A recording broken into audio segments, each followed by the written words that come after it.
In December of 1992, a young anthropologist named Michael Heckenberger arrived in the southern Amazon at 1 in the morning under a full moon. He was traveling alongside a Kuikuro chief named Afukaka. He had lived with Afukaka in Rio de Janeiro for nearly 6 months leading up to the 1992 Earth Summit, and now he was finally heading into the chief's home territory deep in the headwaters of Brazil's Xingu River. Heckenberger had no idea that this trip would eventually overturn one of the most deeply held beliefs in all of archaeology. For nearly a century, the scientific consensus on the Amazon rainforest had been simple and unshakable. This land could not support cities. Not big ones, not permanent ones. The soil was too thin. The flooding was too severe. The jungle was too dense and too unforgiving for anything beyond small scattered nomadic tribes. If you wanted real urban civilization in the ancient world, you looked to Egypt. You looked to Mesopotamia. You looked to the highlands of Peru. You did not look to the Amazon. The Amazon was simply too hostile for that kind of history to exist. That was the belief almost every expert held.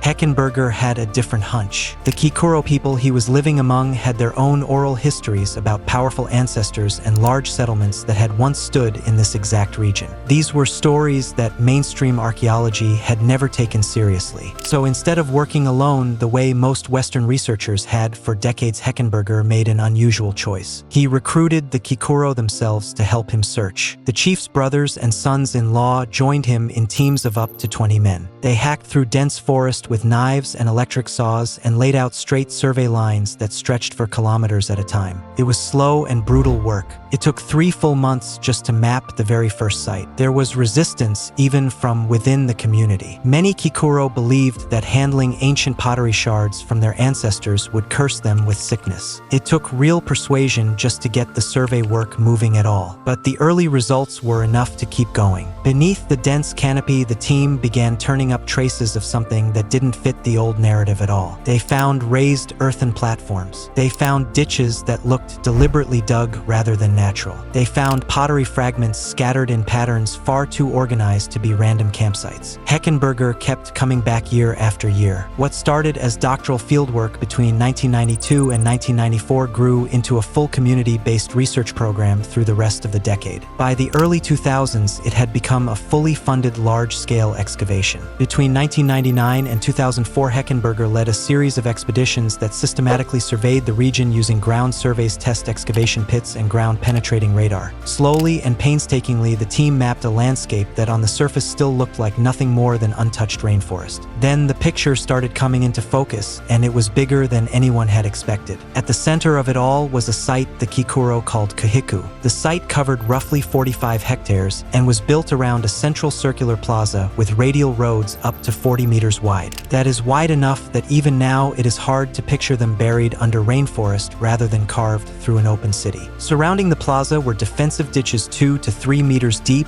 and more than 10 meters wide with log palisades enclosing homes, gardens, and shared community spaces. This was not a campsite. This was not even a single village. This was a fortified town. It had been deliberately engineered. It had been defended. It had been planned from the ground up. Kuhikugu was not alone out there either. As the surveys expanded outward, the team discovered that this site was just the hub of something much larger. It turned out to be the core of a hierarchical cluster of more than 15 interconnected settlements spanning thousands of square kilometers. All of them were linked by roads. All of them followed the same deliberate, organized layout. Some of these settlements were arranged as a central plaza town surrounded by 4 satellite settlements positioned along the cardinal directions: north, south, east, and west. They were tied together by major roads cutting through a landscape of farmland, orchards, and managed forest. Heckenberger gave this pattern a name that would stick.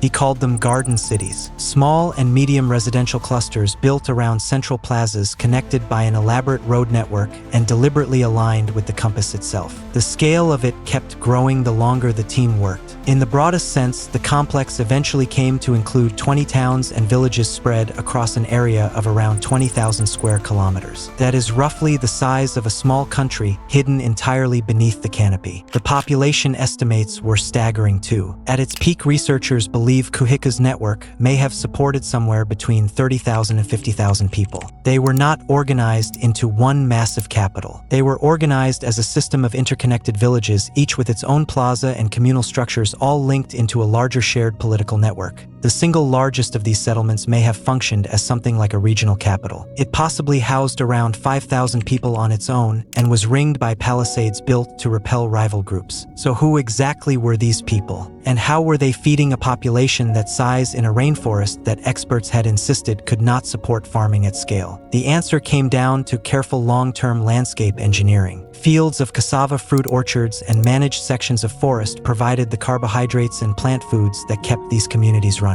This was supplemented by fish pulled from the rivers and streams the settlements were deliberately built around. None of this happened by accident. Researchers found a grid-like pattern of towns covering roughly 150 acres, each connected by complex road networks and arranged around large plazas where public rituals would have taken place. This was not a centralized empire ruled from one great capital the way Egypt or the Aztec world had been. It was a society structured more like other forest regions. It was spread out and interconnected rather than concentrated into a single dominant city. Here is where the story gets even more remarkable. This was not simply a lost civilization with no connection to the present. The Kuikuro people Heckenberger had been living and working alongside since 1992 were themselves the likely descendants of the very people who built Kuiku. Walking through a modern Kuikuro village, Heckenberger noticed details that lined up almost perfectly with what his team was excavating out of the ground. He found the same thatched walls and roofs. He found the same cotton hammocks. He even found the same clay pots used for the same purpose. They were used for boiling the toxins out of manioc, a staple food that connected 1,000 years of unbroken history. As Heckenberger himself put it, he did not think there was anywhere else in the world without a written record where the line connecting past to present was so clear. So why did a network supporting tens of thousands of people eventually disappear from the landscape entirely? Why was nothing left visible but forest? There is no single confirmed answer, and that is part of what makes this story unsettling rather than neatly resolved. Some researchers point to environmental pressure. Shifting river patterns or long-term changes may have strained the farming systems holding the population together. Others point to the most well-documented catastrophe in the history of the Americas. European contact brought diseases that swept ahead of colonization. They tore through indigenous populations across the entire Amazon basin long before most European explorers ever physically arrived to document what had been there. By the time outsiders began seriously surveying the deep Amazon, the garden cities were already gone. They had been reclaimed by the very forest they spent centuries shaping to their advantage. What makes this discovery so significant is not just the scale of one site. It is what it did to an entire field of science. For 100 years, the official position on the Amazon was that it was simply too hostile to support real civilization. Experts believed the rainforest could only ever host scattered temporary tribes drifting through an untouched wilderness. Kuiku and the network of garden cities surrounding it proved that belief wrong. It countered the long-held perception of the Amazon as a pristine wilderness inhabited only by simple subsistence-based communities. In its place came evidence of organized, planned, and deliberately engineered urban life on a scale nobody had taken seriously before Heckenberger and the Kuikuro spent 3 decades proving otherwise. And this is likely still far from the full picture. Heckenberger's work in the Xingu is just one corner of a rainforest that covers over 2 million square miles. If a civilization of 50,000 people could stay completely hidden beneath the canopy for centuries, invisible to the rest of the world until a small team of researchers and indigenous guides decided to cut paths through the jungle by hand, what else is still sitting down there waiting to be found?